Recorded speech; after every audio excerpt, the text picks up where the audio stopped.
সালামু আলাইকুম। আশা করছি আপনারা ভালো আছেন। তবে ভাই গাজীপুরের ইয়াটা শুনে খুব মনটা খারাপ লাগলো। কারণ ভাই আমরা প্রবাসীরা ভাই আন্দোলন করতে পারবো না, আমরা তো আর দেশে নেই। ভাই আপনারা তো দেশে আছেন, কে রে ভাই আপনার যদি বোন হতো আপনি নামতেন না? ভাই আপনারা কাপুরুষ ভাই আপনারা, কারণ একজন মুসলিম বোনের জন্য যদি আপনারা রাস্তায় না নামতে পারেন তাহলে ভাই এটা লজ্জার কথা। ভাই আপনি পুরুষ বলতে আপনার কিচ্ছু নাই ভাই।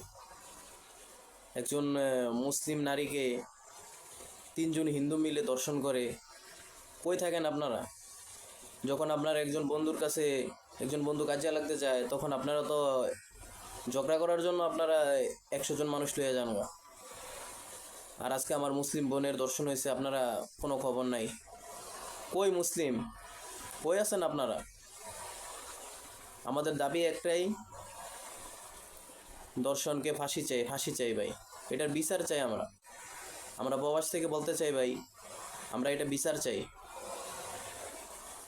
কি একটা ইয়া চলতেছে ভাই, বুঝতে পারতাছি না। আমার বোন দর্শন হইতেছে, শুধু আমার বোন একজন না ভাই, দেশের ভিতরে দর্শন অভাব নাই ভাই। বিচার চাই, আমরা সবাই বিচার চাই এটার। ভালো থাকবেন।